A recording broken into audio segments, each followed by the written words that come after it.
ನಿನ್ನೆ ನಡೆದಂಥ ರಾಜ್ಯಸಭಾ ಚುನಾವಣೆ ಹಿನ್ನೆಲೆಯಲ್ಲಿ ಗೆದ್ದಂಥ ಸಮಯದಲ್ಲಿ ವಿಧಾನಸೌಧದ ಒಳಗಡೆನೆ ಅಂದರೆ ಸಂವಿಧಾನಬದ್ಧವಾದಂಥ ಆ ಆವರಣದ ಒಳಗಡೆನೆ ದೇಶದ್ರೋಹಿ ಘೋಷಣೆ ಪಾಕಿಸ್ತಾನ್ ಜಿಂದಾಬಾದ್ ಅಂತನ್ನುವಂಥ ಹೇಳಿಕೆ ಕೊಟ್ಟಿದ್ದು ಅತ್ಯಂತ ಖಂಡನೀಯವಾದ.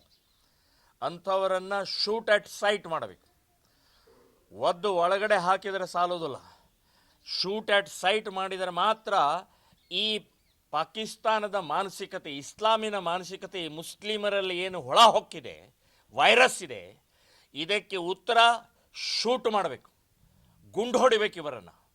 ಇಲ್ಲಾದರೆ ಈ ವೈರಸ್ ಹೀಗೆ ಹರಡ್ತಾ ಹೋಗುತ್ತೆ ಅಂತನ್ನುವಂಥದ್ದು ನಾನು ಹೇಳ್ತಾ ಇದ್ದೀನಿ. ನಾಜೀರ್ ಹುಸೇನ್ ಇವರೇ ಕಾರಣಕರ್ತರು. ಇವರ ರಾಜ್ಯಸಭಾ ಮೆಂಬರ್ ಏನು ಗೆದ್ದಿದ್ದಾರೆ ಇದನ್ನು ರದ್ದು ಮಾಡಬೇಕು, ಇಲ್ಲ ಅವ್ರ ಮೇಲೆ FIR ಹಾಕಬೇಕು.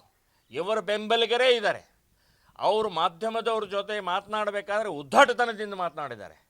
ಮಾಧ್ಯಮದವರು ಏನು ಹುಡುಗಾಟಿಕೆಯಿಂದಲ್ಲ, ನೇರವಾಗಿ ಪ್ರಶ್ನೆ ಕೇಳಿದ್ದಕ್ಕೆ ನೇರವಾಗಿ ಉತ್ತರ ಕೊಡೋದು ಬಿಟ್ಟು ಒಂಥರ ಚೀತು ಮಾಡಿದಂಗೆ ಮಾಡಿದ್ದಾರೆ.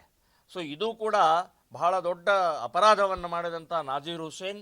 ನಾನು ಹೇಳೋದು, ಈ ರೀತಿಯ ಕಾಂಗ್ರೆಸ್ಸಿನ ನೀತಿನೇ ಕಾರಣ. ಕಾಂಗ್ರೆಸ್ ಮುಸ್ಲಿಮರ ತುಷ್ಟೀಕರಣ, ಮುಸ್ಲಿಮರ ಓಟಿಗಾಗಿ ಇವತ್ತು ಈ ರೀತಿಯ ಮುಸ್ಲಿಮರನ್ನು ತಲೆ ಮೇಲೆ ಕೂಡಿಸ್ಕೊಂಡಿದ್ದಕ್ಕೆ ಪಾಕಿಸ್ತಾನ್ ಜಿಂದಾಬಾದ್ ಘೋಷಣೆ ಹೊರಗೆ ಬಂದಿದೆ ಅಂತನ್ನುವಂಥದ್ದು ಹೇಳ್ತಾ ಇದ್ದೀನಿ. ಸೊ ಇದು ತಪ್ಪು, ಇದು ಖಂಡನೀಯವಾದ್ದು. ಅತ್ಯಂತ ಉಗ್ರವಾದಂಥ ಶಿಕ್ಷೆಯನ್ನು ಕೊಟ್ಟರೆ ಮಾತ್ರ ಈ ದೇಶದ್ರೋಹಿ ಕ್ಯಾನ್ಸರ್ ನಿಲ್ಲತ್ತೆ ಅಂತನ್ನುವಂಥದ್ದು ಹೇಳ್ತಾ ಇದ್ದೀನಿ.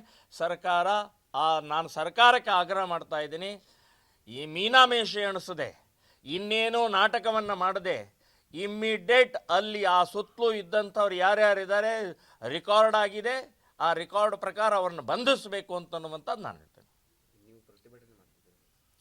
ಇವತ್ತು ಕರ್ನಾಟಕ ರಾಜ್ಯಾದ್ಯಂತ ಶ್ರೀರಾಮ್ ಸೇನೆ ಸಂಘಟನೆ ನಾವು ಪ್ರತಿಭಟನೆಯನ್ನು ಮಾಡ್ತಾ ಇದ್ದೀವಿ.